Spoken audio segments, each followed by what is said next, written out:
Jesus, nós queremos te agradecer, Pai, por esse momento.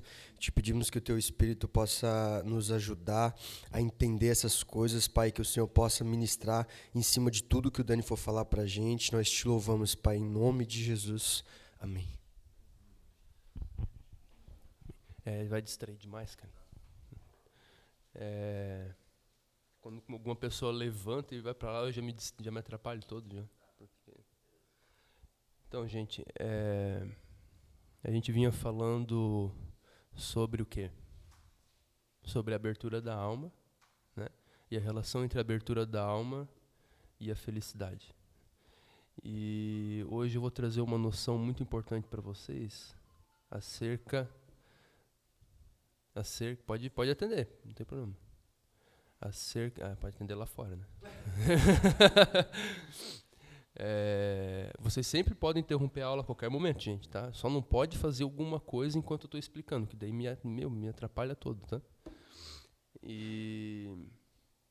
Então, o que ocorre? Eu vou trazer algumas noções hoje, assim, fundamentais, para que a gente compreenda melhor o que é a abertura da alma, o que é a verdade, a relação entre a verdade e a felicidade, tá? Quem puder, abra em Provérbios 8.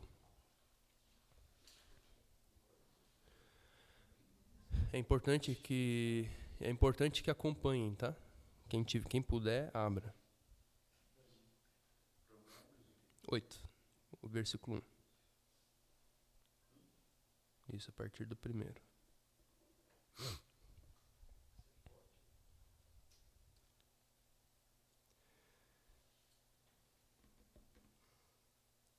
Então eu vou ler. Não clama porventura a sabedoria, e o entendimento não faz ouvir a sua voz? No cimo das alturas, junto ao caminho, nas encruzilhadas das veredas, ela se coloca.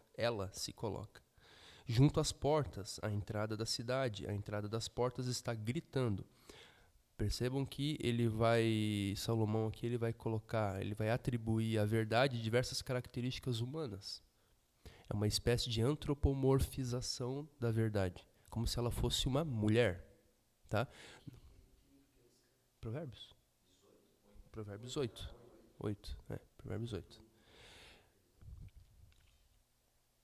Então, pode ver que ele vai atribuir a ela diversas características humanas. No capítulo imediatamente precedente, ele fala da mulher que leva à perdição, da estrangeira. Agora ele está falando da sabedoria, que é a mulher não estrangeira, é a mulher familiar, né? E existe uma espécie de mistura simbólica, né, entre a mulher virtuosa e a sabedoria. Mas aqui é a própria sabedoria que toma a palavra. Então pode ver que ela está gritando, né? Isso é uma coisa que é um ato praticado por um ser humano, gritar, né?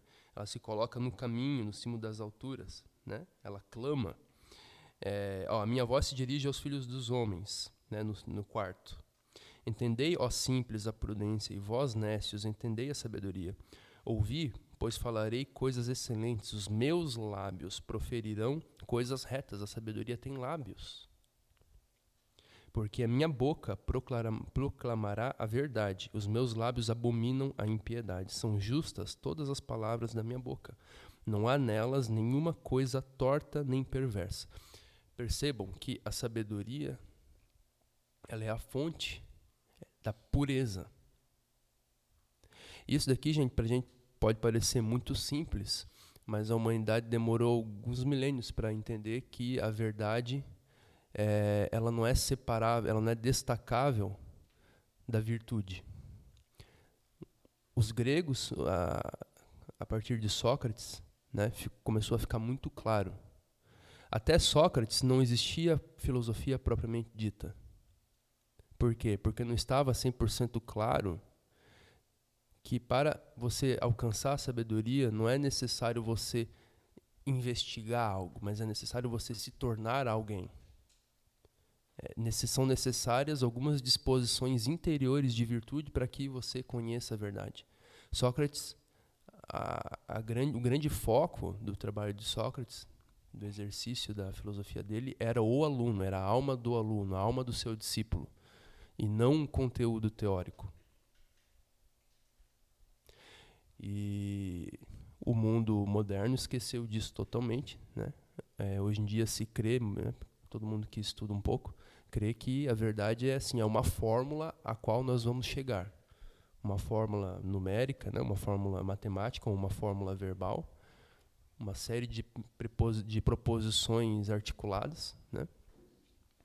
Quando não é isso de maneira alguma. A verdade, ela é uma presença que se faz sentir dentro da alma humana que está preparada para recebê-la. Uma alma humana que precisa ter virtudes, certo? E a primeira virtude, segundo a Bíblia, para se alcançar a sabedoria é qual? Temor ao Senhor, temer a Deus. Mas existem diversas outras que são derivadas dessa, né? Então pode ver que ela fala, são justas todas as palavras da minha boca.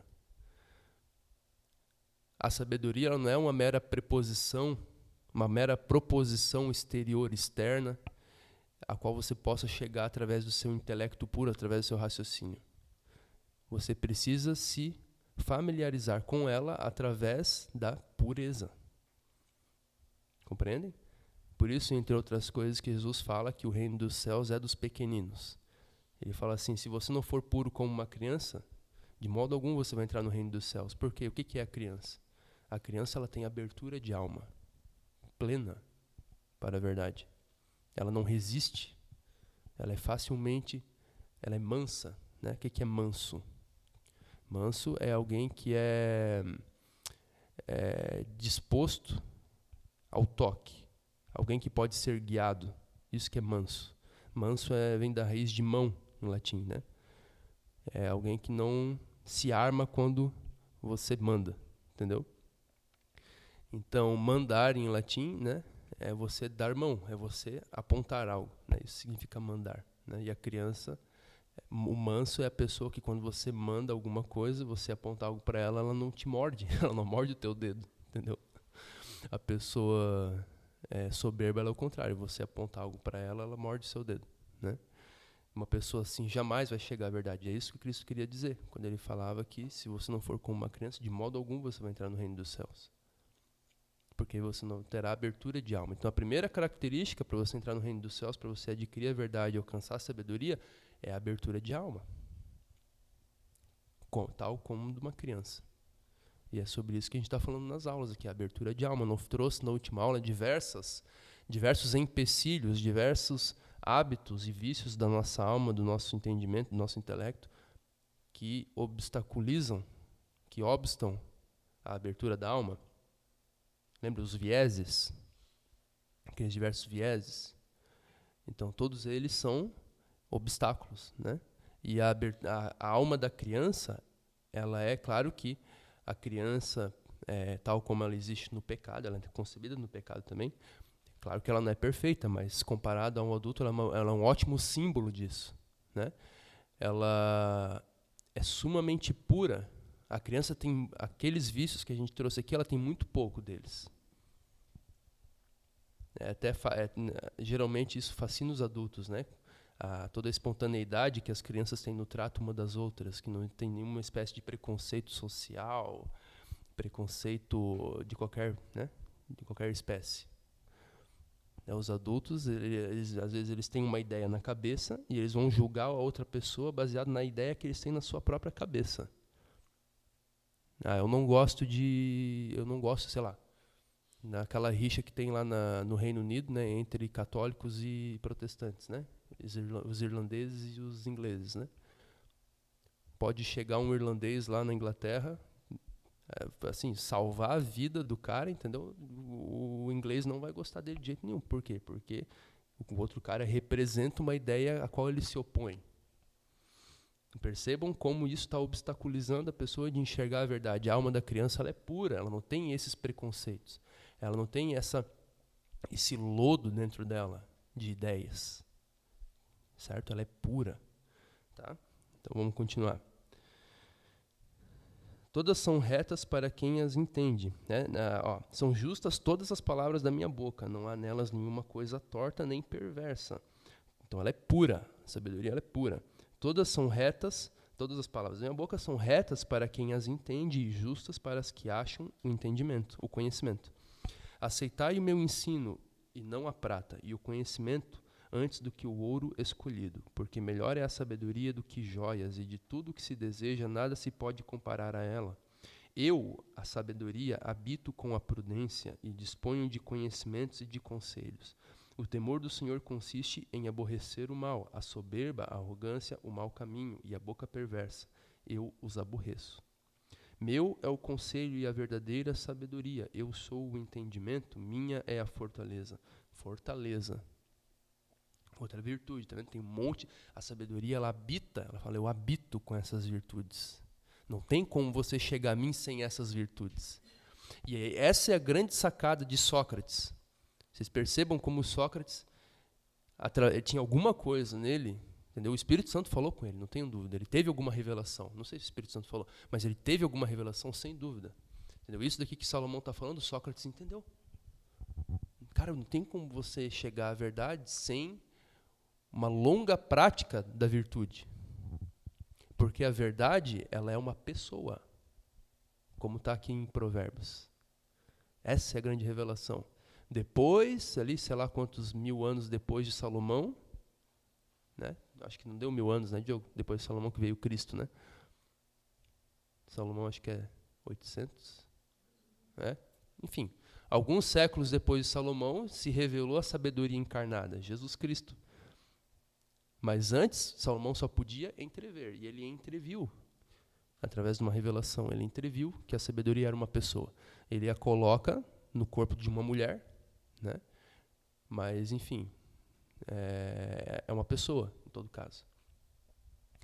Então, se a sabedoria é uma pessoa, a verdade é uma pessoa, não basta que você gaste a cabeça para achá-la.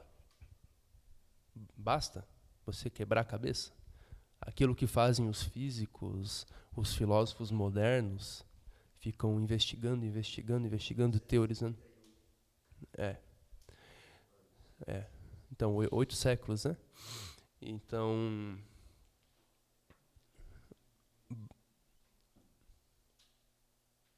pode falar, Gui.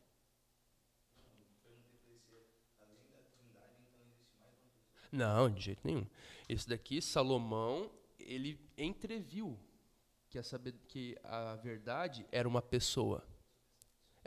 Essa pessoa é Cristo. É Cristo, ele está falando de Cristo aqui. Só que ele não sabia ainda. A revelação ainda era muito obnubilada, ainda era muito nebulosa para ele. Entendeu? Melquisedeque. Melquisedeque é uma pessoa da Trindade? Porque Melquisedeque veio à Terra, então nós podemos dizer que é uma quarta pessoa da Trindade? Não. Melquisedeque era uma das pessoas da Trindade. Era só uma revelação parcial. Isso, é uma revelação. Exatamente. Era a revelação porque o verbo, né, era Deus, estava com Deus. No princípio era o verbo. Isso, é. O que ocorre? É uma revelação parcial de Deus. Melquisedeque era uma revelação parcial de Deus, uma teofania. Deus como sacerdote. Era uma teofania, né? Então isso ocorre, tá? E aqui Salomão ele está entrevendo uma das revelações de Deus, parcial ainda não foi revelado 100%, não tinha sido revelado 100% para ele. Ele não falou no princípio era o verbo, entendeu? Ele viu aqui ainda uma mulher, né? Ele não viu, ele usou aquilo que ele compreendeu, ele usou simbolicamente com uma mulher. É o modo dele se expressar, compreende? É o símbolo que ele usou, tá? Mas o que ele percebeu, a revelação dele é, opa, a verdade é uma pessoa. Se a verdade é uma pessoa, gente, como é que você conhece uma pessoa? Primeiro, você pode tomar posse de uma pessoa? Não. Qual que é o nosso modo próprio de se relacionar com uma pessoa?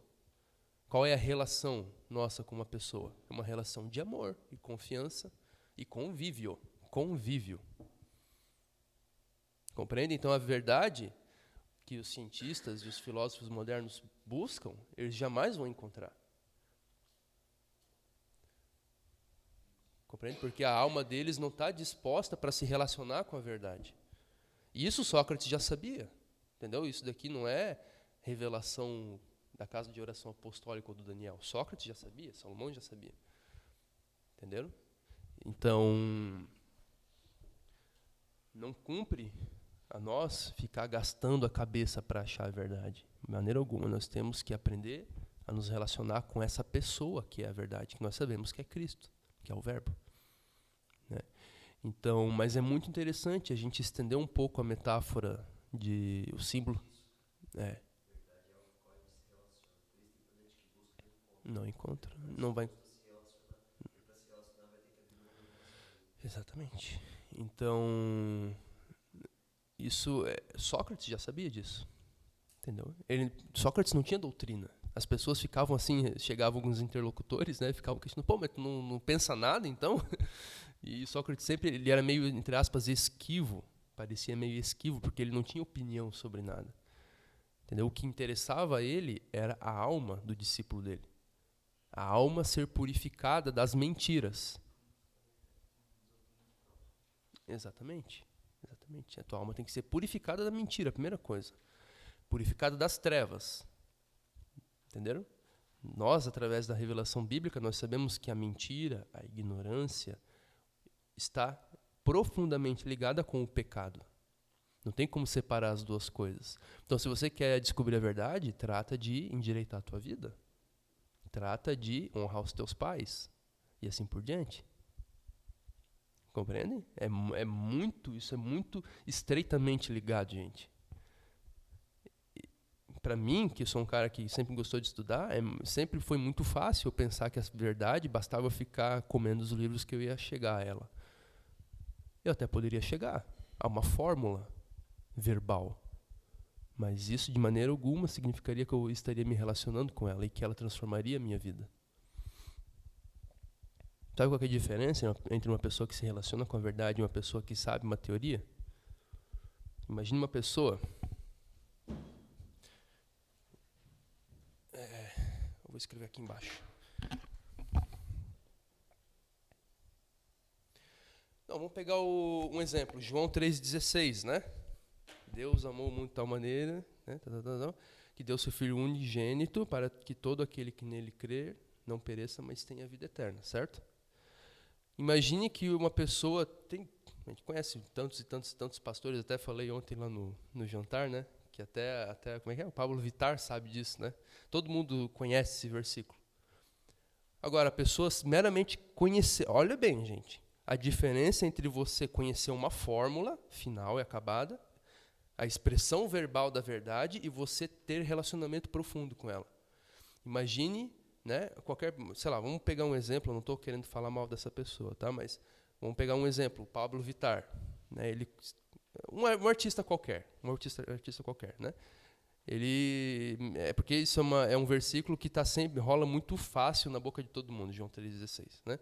Então imagine um artista lá, funkeiro lá do mundo, que mencione para lá e para cá, a torta e a direito, João 3,16. Deus amou muito de tal maneira, né? Tal.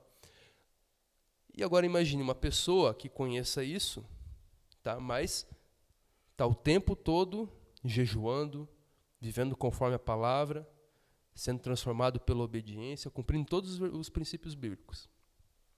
Na hora da morte, ou na hora de um aperto, aí você vai ver a diferença entre a pessoa que sabe a fórmula verbal e a pessoa que sabe, que se relaciona com aquilo. A pessoa que sabe a fórmula verbal, ela vai se desesperar diante da morte, porque ela vai sentir que aquilo é o fim dela. Tá, mas não está em João 3,16 que teremos a vida eterna? Por que você está desesperado? Porque você não conhece essa verdade. A pessoa que se relaciona com a verdade, quando chega a hora da morte, ela vai ver o céu aberto diante dela já. Porque ela tem relacionamento vivo com aquela verdade. E a morte não é nada para ela. O exemplo disso são os mártires, por exemplo. Certo? Na hora da morte é a hora de maior glória deles, porque eles percebem que eles estão perto da vida eterna. Então o mártir, ele se relaciona com João 3,16. E na hora da morte, na hora que o negócio aperta mesmo, a verdade vem a ele. Ele não precisa ir até aquela verdade, porque ele tem relacionamento com a verdade. A verdade é uma pessoa. A verdade, ela se dá a você, ela se abre para você, se você se abrir com ela. Quer ver? Olha o que diz aqui. Meu O celular tá uma lástima. No versículo 17. Eu amo os que me amam. Os que me procuram me acham. Eu amo os que me amam. Porque a verdade ama aqueles que a amam, não aqueles que a conhecem, aqueles que a amam. Na hora da morte, a verdade, o Espírito Santo vai trazer a verdade da vida eterna para o seu coração. Você vai ver a vida eterna. Você vai sentir. Aquilo vai te acalentar, vai te consolar. Se você não tiver relacionamento, se você não amar essa verdade, mas simplesmente proferi-la com a sua razão, através de palavras, a fórmula verbal acabada daquilo, vai chegar a hora da morte e aquilo não vai fazer diferença nenhuma, porque você só sabe a fórmula verbal. Entendem a diferença entre conhecer uma coisa através da sua fórmula verbal e através da verdade viva? Então, o que adianta eu ficar dentro do meu quarto a vida inteira, gastando a cabeça, estudando todas as teorias sobre tudo? O que eu vou conseguir com isso? Eu vou conseguir chegar a uma fórmula verbal final. Beleza? Consegui. E daí? O que eu ganhei com isso? Eu não sei nada. Imaginem, gente, que o mundo fosse preto e branco. Tudo fosse preto e branco, certo? E alguém, um viajante do multiverso, chegasse aqui, tem um universo onde existem cores. Imagine que esse viajante tentasse explicar para você o que é a cor vermelha. Você ia conseguir conceber? Ele poderia escrever livros e livros para você, descrevendo cada aspecto de frequência de luz da cor vermelha e tudo mais. Você ia saber o que é cor vermelha? Se você nunca tivesse visto, só se o mundo todo fosse preto e branco? E uma pessoa que nunca tivesse visto a cor vermelha, que tivesse vivido a vida inteira no universo preto e branco, se ela escrevesse um monte de coisa acerca da cor vermelha, isso ia valer alguma coisa? As palavras dele ia te comunicar alguma coisa? Não ia te comunicar nada. Então, esses filósofos, físicos, todos intelectuais, pastores até, pastores falsos, né? Falsos mestres, falsos ensinadores, falsos profetas, tutti quanti, todos eles, o que eles fazem é exatamente isso. Eles são perfeitamente equivalentes a uma pessoa que viveu a vida inteira no universo preto e branco e estão querendo explicar o que é a cor vermelha. Não, você não viu a verdade. Porque se você tivesse visto a verdade e se relacionado com ela, sua vida seria diferente. Então, o que adianta você chegar e falar um monte de coisa sobre Deus para mim?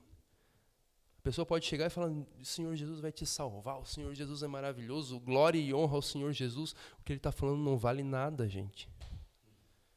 Ele não está te comunicando nada, é tudo palavra vazia. Compreendem? Exatamente como a pessoa que nunca tivesse visto a cor vermelha ficasse falando, a cor vermelha é maravilhosa, não sei o quê. Mas tu não conhece, cala a boca. Entendeu? Vamos ouvir alguém que conheça a cor vermelha. Não é assim? Aí sim, a pessoa que conhece a cor vermelha, ela pode te contar. E ela pode tentar te comunicar aquilo de alguma maneira. Compreende? Porém, você nunca terá a experiência da cor vermelha se os seus olhos não forem abertos para ela. Se a cor vermelha não se apresentar para você. Entenderam isso? Você pode gastar a sua cabeça a vida inteira, não vai ser o suficiente. Se a cor vermelha não se apresentar desde fora, se apresentar a você. Então, vocês percebam que nós, na nossa subjetividade, dentro da nossa cabeça, da nossa mente, nós somos extremamente pobres. Se a realidade não se apresenta para nós, como diz a sabedoria aqui, eu amo aqueles que me amam e aqueles que me procuram me acham. Ela se deixa encontrar. Se ela não se apresentar a nós estamos ferrados. Acabou. Não existe quantidade de esforço que você possa fazer para alcançá-la. Por isso que é necessário um relacionamento. Por isso que Salomão está comparando ela com uma mulher. Como é que você faz para conquistar uma mulher? Você nunca fala com ela? Não é assim? Tem que se relacionar. Tem que ir aos poucos. Tem que ir agradando, tem que ir se tornando semelhante a ela em diversos aspectos. Tem que ir se tornando virtuoso para que ela te admire. É exatamente assim, gente. Só que essa mulher aqui é Cristo. Aqui ele está aparecendo como mulher.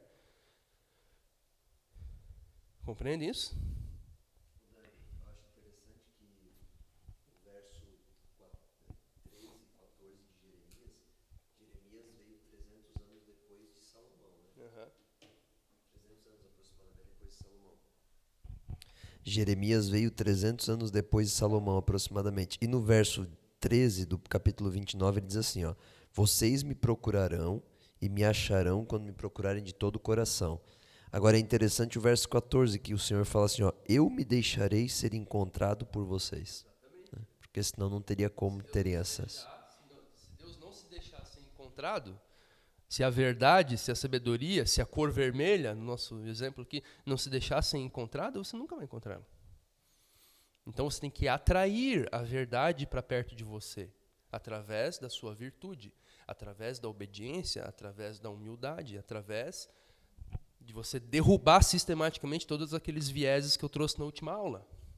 Identificar e derrubar. Isso que vai atraindo a verdade para próximo de você, aos poucos. É um relacionamento.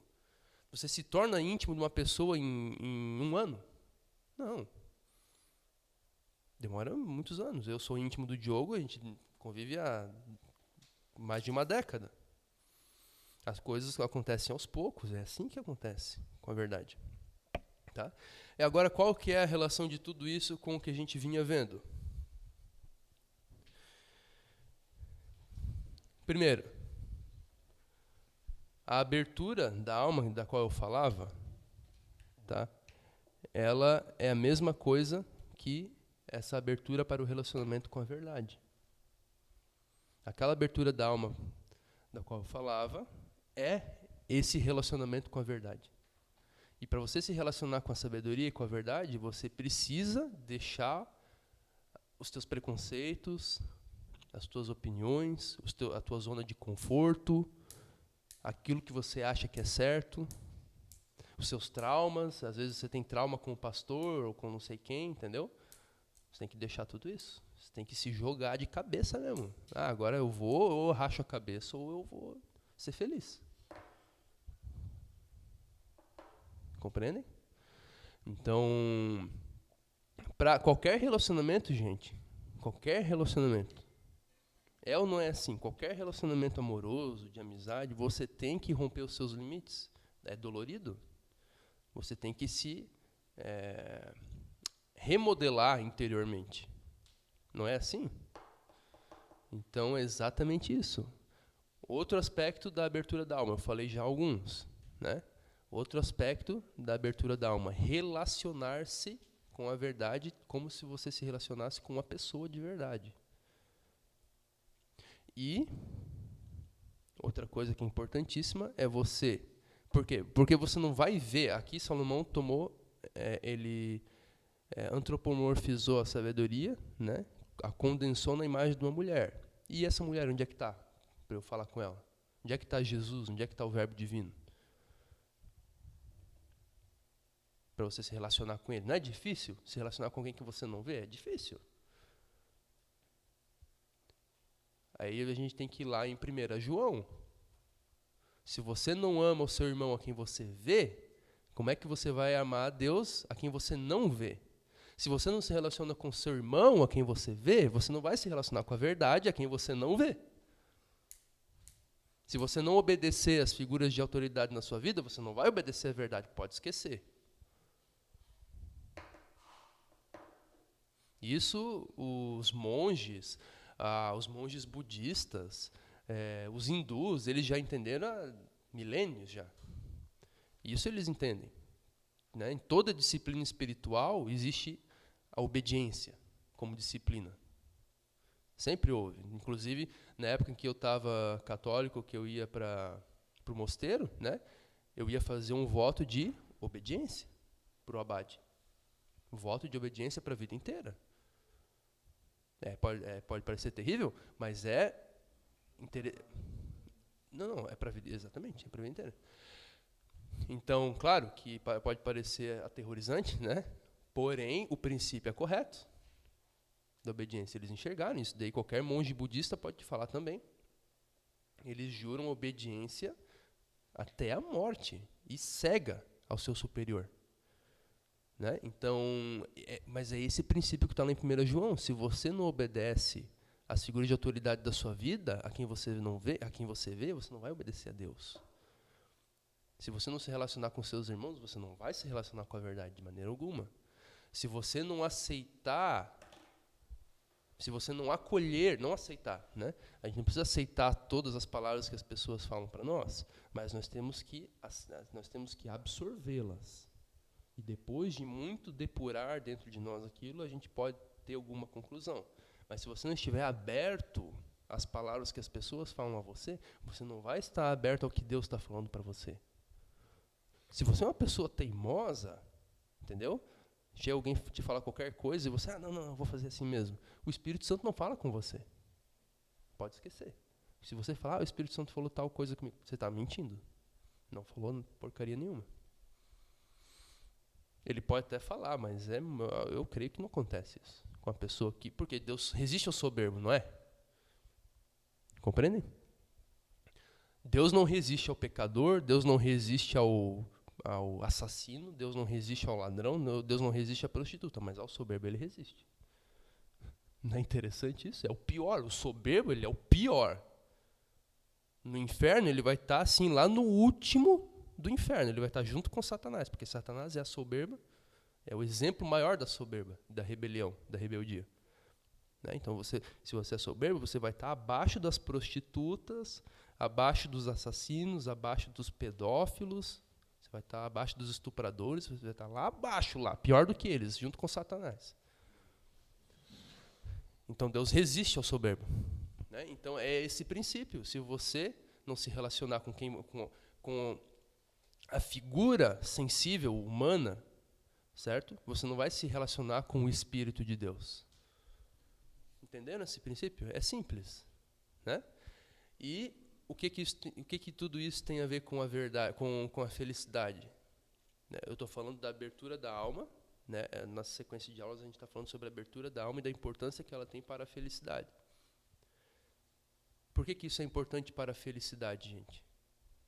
A abertura da alma e o relacionamento com a verdade. Porque você vai ser eternamente pobre interiormente se você não se relacionar com a verdade. O nosso interior, a nossa subjetividade é miséria. Lembra que eu falei na última aula sobre as pessoas ricas? Por que elas ficam buscando tantos hábitos excêntricos, tantas distrações? Porque elas são miseráveis interiormente. Compreende? Então, se você for miserável interiormente, não há quantidade de riquezas, de realizações, tudo que você quer realizar. Imagine que tudo que você queira realizar profissionalmente, materialmente, se cumpra. Imagine agora. Tudo, sem exceção. Imagine isso. Você não vai ser mais feliz por causa disso. Você vai ser tão miserável quanto você é agora, ou até mais. Porque você viu que o tempo passou, você conquistou um monte de coisa e você continua vazio. Você vai ser pior do que você está hoje, porque você vai perceber que aquilo que você pensava que ia trazer a felicidade não trouxe. Aí você vai ficar desiludido. Então acho que a felicidade não existe. Por isso que as pessoas se matam. Por que as pessoas ricas se matam? Porque elas colocaram toda a esperança naquilo que elas haviam de conquistar. E elas conquistam e veem que elas permanecem tão miseráveis quanto antes. A que conclusão elas chegam? A felicidade não existe. O mundo é sofrimento. Em qualquer situação, a pessoa se mata daí. Compreende?